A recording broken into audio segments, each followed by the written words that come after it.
Hi everyone, I'm Dale Parsan. And I'm Yasmin DeGiulio. We're your hosts for Mailin' It, the official podcast of the United States Postal Service. In this episode, we'll take a deep dive into one of the Postal Service's flagship mail innovations of the past few years, Informed Delivery. Informed Delivery is a free service providing postal customers with a preview of the mail they can expect to receive that day. It also enables businesses to add a digital dimension to the marketing materials they send to customers and prospective customers by integrating click-through links within the Informed Delivery email.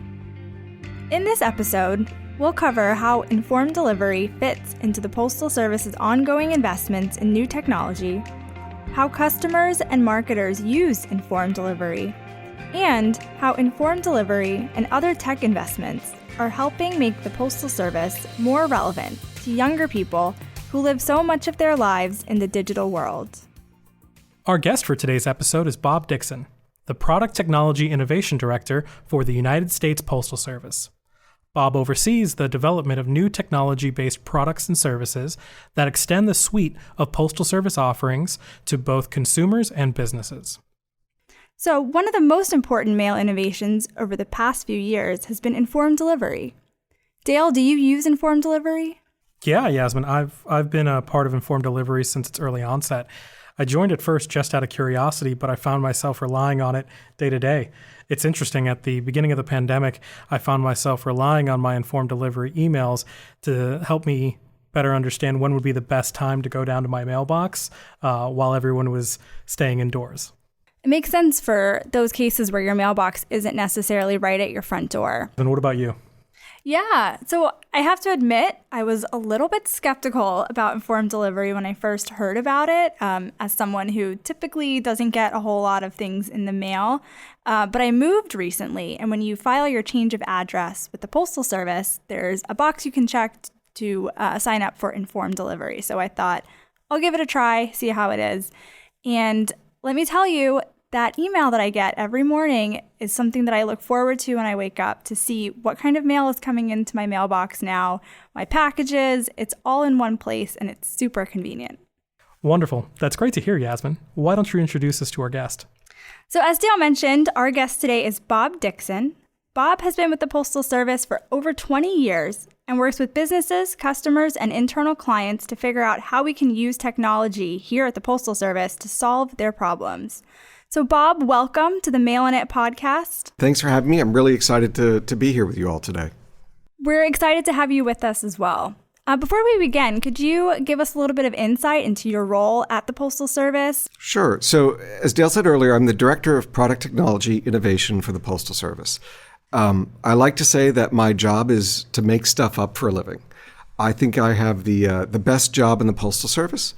I get to work with our external customers, our businesses, our consumers, and even our internal stakeholders to apply technology to business challenges they're having. I think one of the great things that I and my team get to do is make folks' lives better.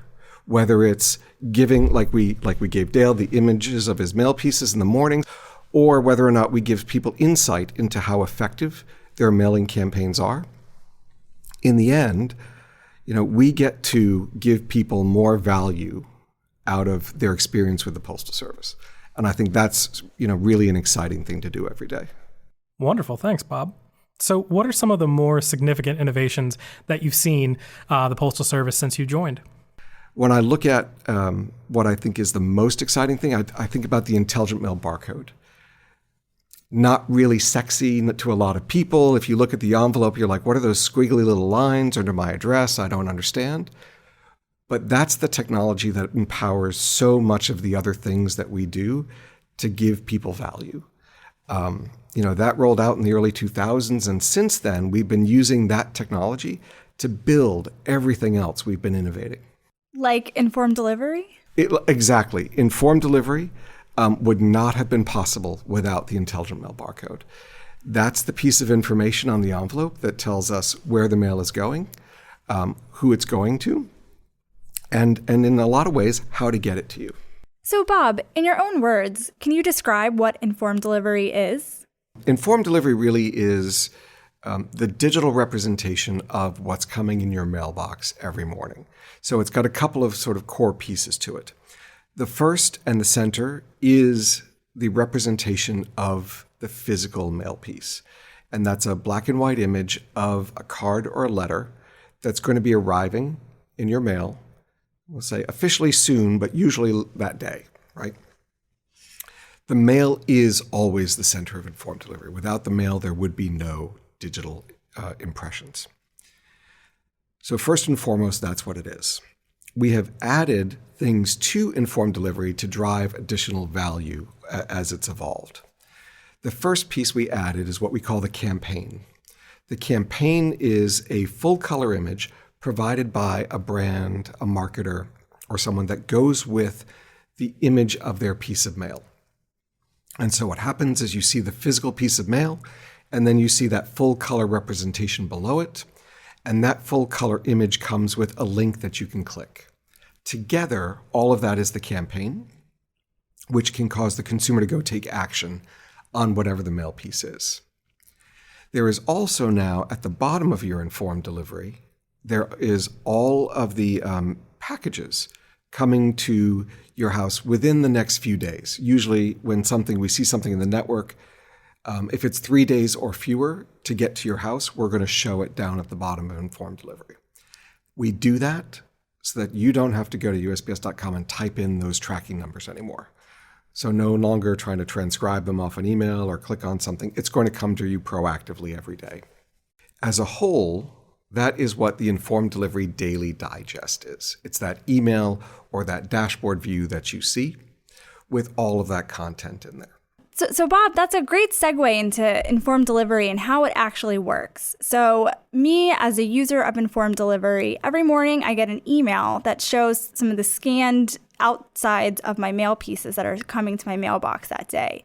So how does that actually happen? The Postal Service has been imaging the mail, for a couple of decades now, which is basically capturing that image on of the front side of your mail piece. We take from that the intelligent mail barcode. That barcode lets us know that that mail piece is going to you. So every morning, what we do is we look at all of our subscribers and we pull the images of their mail pieces out of that giant data set. And then, like a giant deck of cards, we shuffle them all together, construct them into emails, and send them out to everyone. Just to give you an idea of the scope of that, we can send between 35 and 40 million emails to our subscribers. To give our listeners some sense of informed delivery scope, informed delivery currently has more than 43 million subscribers and is adding about 1 million new subscribers each month. About 24% of American households have already signed up for informed delivery, and 11,000 brands have conducted informed delivery campaigns since 2017. Absolutely. That's pretty impressive. So, Bob, I've seen the speed of our machinery at our plants. I've seen letters zooming through processing plants. How does USPS manage to take digital images of the mail moving so quickly and include it in a subscriber's email every morning? So based on the way mail processing works, we in fact gather those images for the entire prior 24 hours of the delivery day. So as it goes through those last operations, getting ready to go to your post office to be taken out for delivery, we receive a stream of those images off of our mail processing equipment. A little factoid, if you do the math, we gather about images for 5,000 mail pieces a second across the Postal Service. 430 million pieces every day. So we aggregate all of that.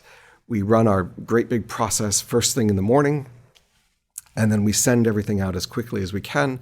Usually that means people get their informed delivery between 7 and 9 a.m. in their time zone. That's so interesting. This has been really helpful to kind of understand some of the inner workings of what goes on behind the scenes before I get my email every morning. Dale, what do you think? Do you have any other questions about the mechanics of informed delivery? Yeah, Yasmin, this seems pretty immense.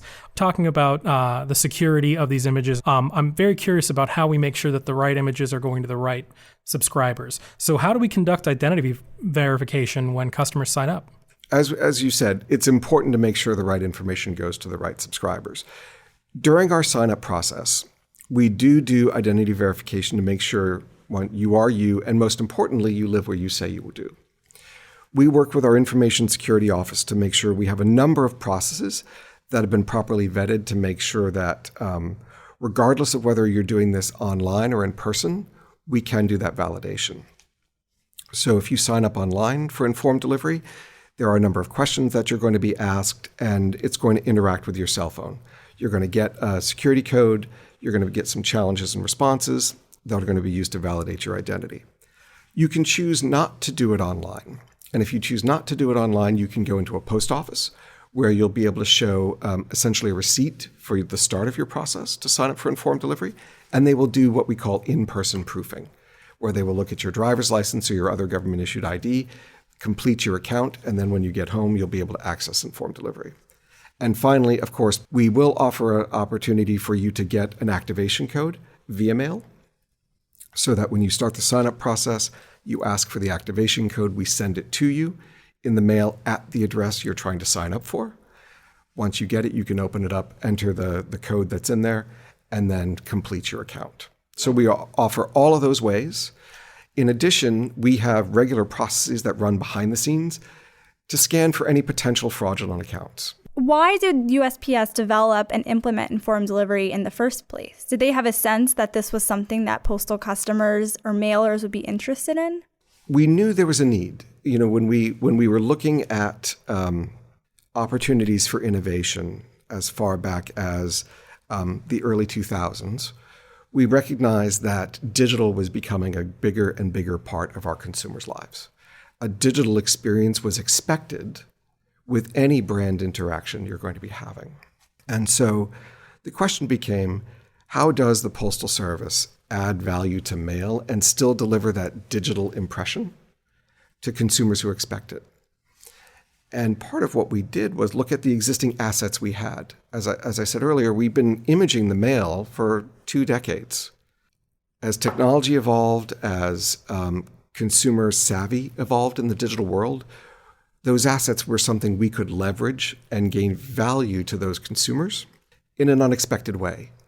Because, candidly, when we launched informed delivery, people said, well, I'm going to get the mail anyway. Do I need it? But universally, people who tried it and signed up for it have said, well, now I can't live without it. That's how I feel. Absolutely. So when we talk about the success of informed delivery throughout the country now, but back when we first started, when we were first trying to get those first few subscribers, what were customers thinking about us taking photos of their mail and putting it in the email? So I think people don't realize how technology-oriented the Postal Service actually is. People were unaware that we use all of this automation technology to get their mail to them. So I think it became a surprise as we started answering some of those initial customer inquiries that we've been imaging the mail. We use barcodes. We use technology to move the mail across our vast country. And without telling too many unflattering stories, one customer asked how someone had the time to photocopy their mail every morning for everyone. I thought, well, it's not a photocopier, but we do image it. So Bob, you brought up the data that gets collected with informed delivery and informed visibility and how our mailers might use that data for their own business insights. But how does the Postal Service use the data that it collects from these applications? So we use our data very carefully. As a most trusted brand, we want to make sure that we don't do anything with the faith that our consumers have given us to manage all this information for them in a way that they're not going to be comfortable with. When we do analytics on our data and we look for insights in that information, we never look down at the individual household. There's nothing that we do that is going to be singling out a household to say this is their behavior, this is how they interact with their mail. It's all at a much higher aggregate level. We use that to look at trends. We use that to look at performance of the network, but we don't ever want to do something that compromises a consumer's trust in what we do. And so for that reason, as tempting as it may be, right, to have all of this data, and I'm sort of a data geek. I love, that someone tells me we have billions of rows of data, and I'm like, that's it. we do want to make sure that that consumer trust remains unbroken. And so we are very careful with it. We work extensively with our privacy office, with our information security office to make sure we are always on the right side of using our data. Yeah, that's a great point to bring up about how to responsibly use all the data that we collect. So, Bob, is there any benefits to the Postal Service for providing this service? Of course. I'd be completely remiss if I didn't acknowledge that we do get benefit out of it. And it really comes in sort of the chain of value that we add to mail.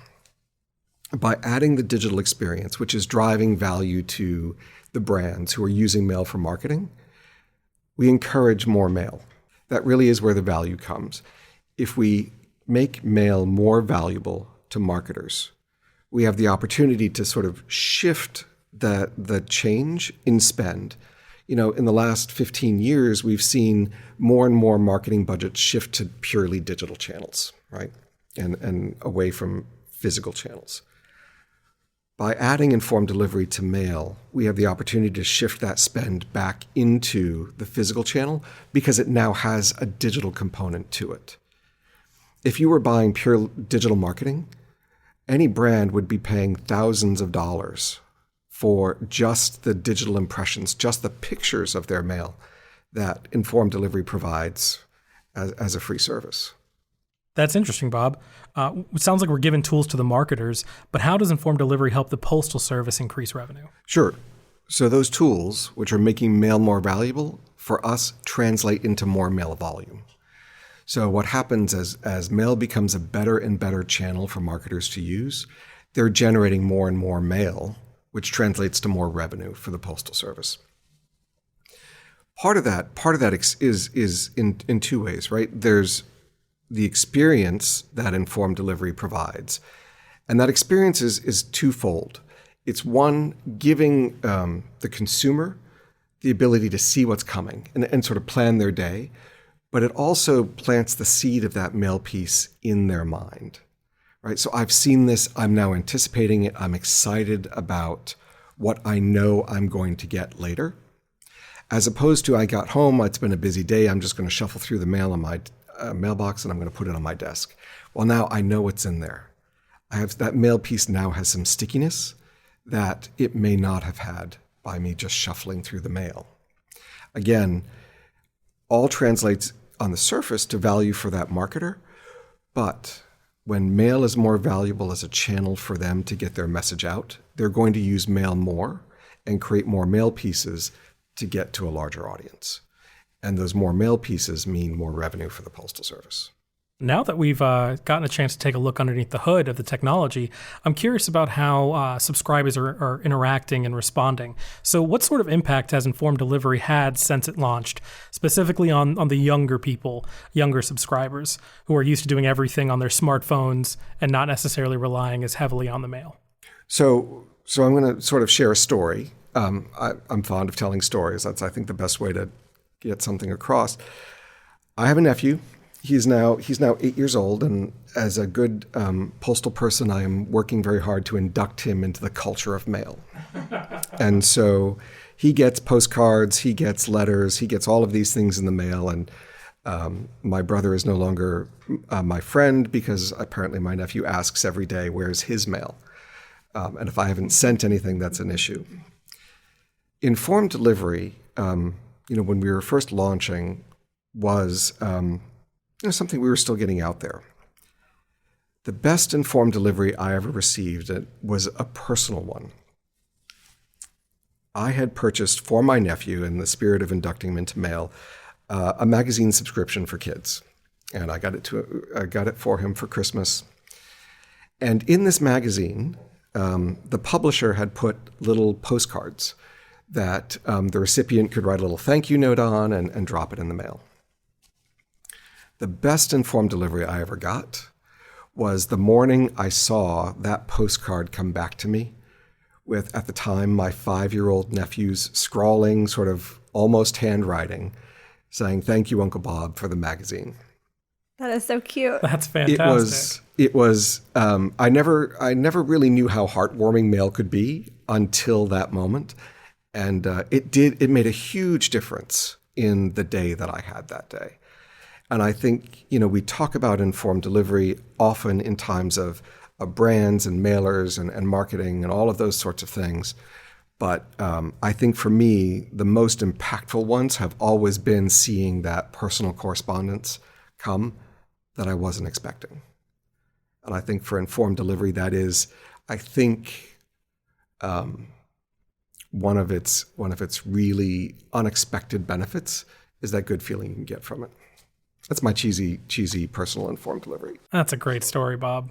I agree. I think I've had some of those similar feelings around birthdays and the holidays when you see people who took the time out of their day to send you a card in the mail that maybe you weren't expecting to hear from them. And it is really nice to see that in your inbox in the morning and think about it during the day. What have you seen from marketers about informed delivery in terms of how much they value the service, how much they use it? So the reason we have 11,000 brands participating is because of the great response they're getting from informed delivery. On average, we're looking at a 63% email open rate. If you look at what's happening in the rest of the email marketing world, that's about 4 times average of the rest of the email marketing industry. We're really excited by that. And that email open rate is what's driven a lot of participation. We also know that 68% of our customers report increase in website visits. 63% see an increase in overall response rates.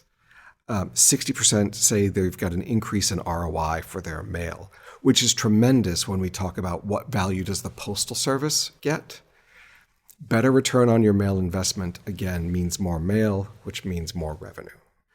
And then finally, 53% increase in leads for those folks. So it's not just your existing customers, it's the potential to prospect new customers for those marketers and for those brands. So Bob, what's on tap for informed delivery in the near future? Are there any other new features that you're adding or anything else? So we have a lot of plans for informed delivery. A lot is coming up. We just recently launched the ability for brands to include campaigns with their packages. So if you're receiving a package delivery, you will have the opportunity as a brand to include a marketing message with it, whether it be a click-through to a coupon or another order, or even making returns easier. So that just recently launched. It's in the process of rolling out nationwide right now. So that's happening. We also have some features for consumers. We are piloting a reminders feature. Unfortunately, sometimes we all get our mail, we put it down on the desk, and we say, I'm going to come back to it next week. But if we didn't put a digital reminder in one of our digital channels for it, we may forget about it. So informed delivery is going to have a reminders feature so that when you get one of those mail pieces you do want to react to, you can use informed delivery to set a reminder. And what will happen is we'll resend you that piece of mail in an informed delivery on the date you choose. Wow, that's cool. So that will be coming up. And we're also introducing a social media aspect to informed delivery.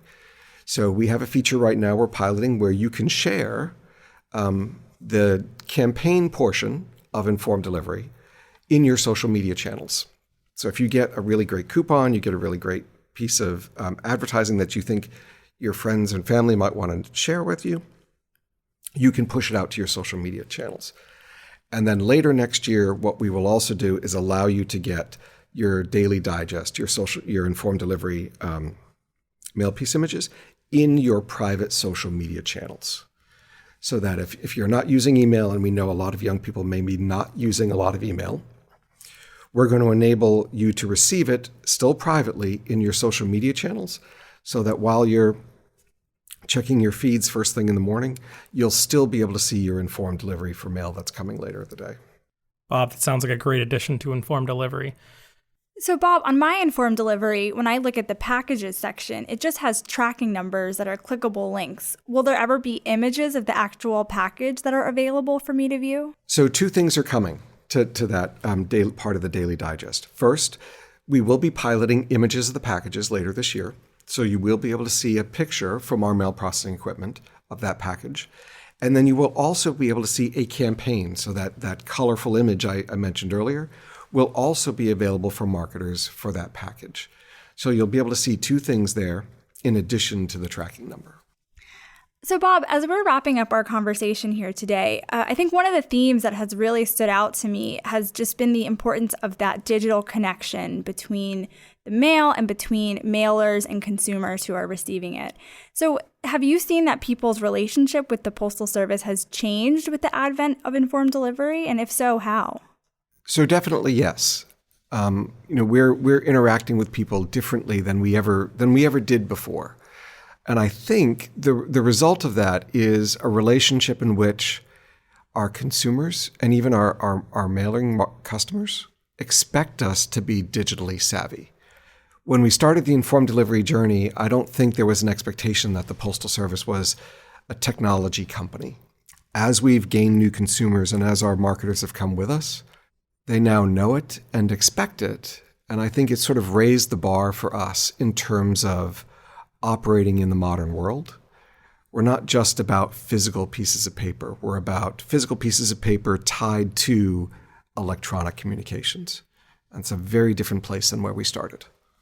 I think that's great. And I think it will be a great tool for us as we continue to evolve in this ever increasingly digitally connected world. So I look forward to seeing what the future holds for the Postal Service and for informed delivery. And I'm going to keep an eye out for all of those new features that you mentioned, Bob, when I check my email every morning. Bob, thanks so much for joining us today. This was really informative. Great. Thanks for having me.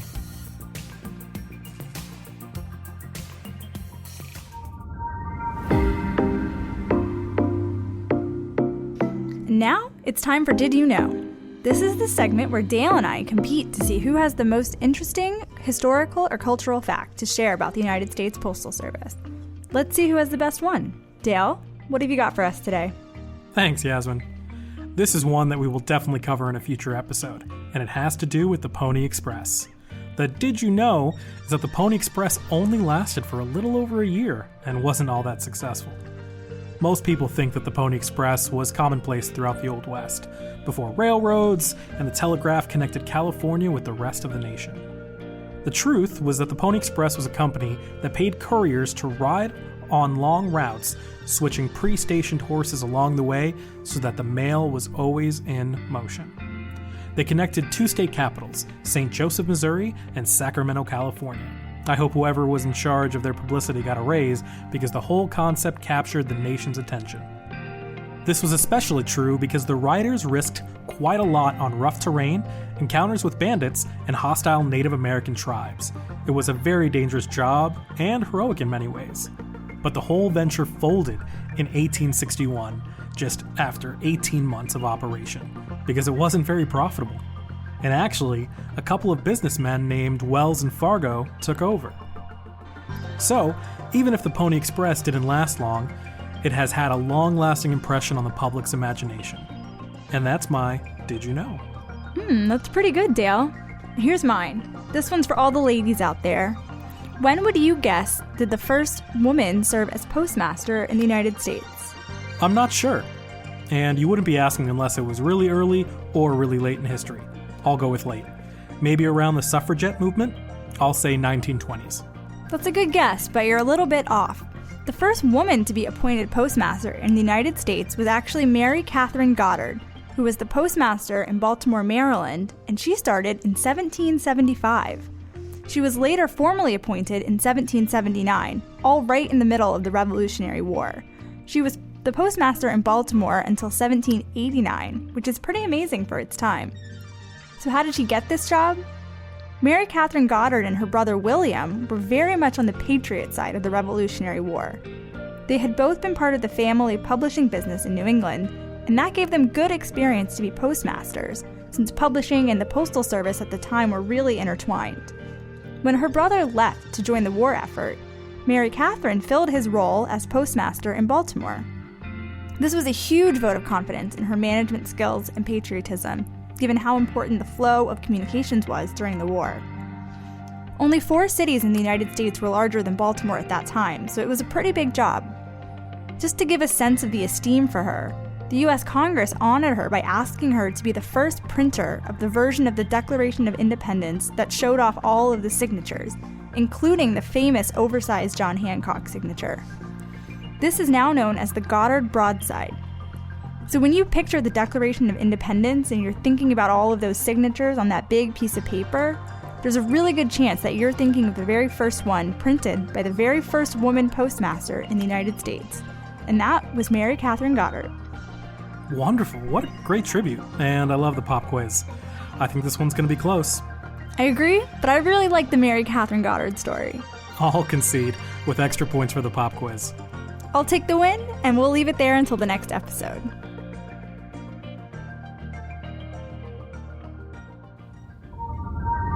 Yasmin, I'm really impressed with how the Postal Service is embracing technology for the future. Yeah, me too. It was really cool to hear about all of the new features that they're planning on adding to informed delivery, like the images of packages. I think that will be really handy. Absolutely, and the tools that we're giving marketers, really impressive to hear that they can link to so much more content for users and subscribers. Yeah, I agree. And I think it's a great way for the Postal Service to really quantify the value of mail in reaching customers and really kind of spreading that brand awareness for our mailers. And at the same time, knowing that 43 million subscribers are already a part of the informed delivery ecosystem, it's pretty impressive. Well, that wraps up this episode of Mailin' It. Thanks for joining us.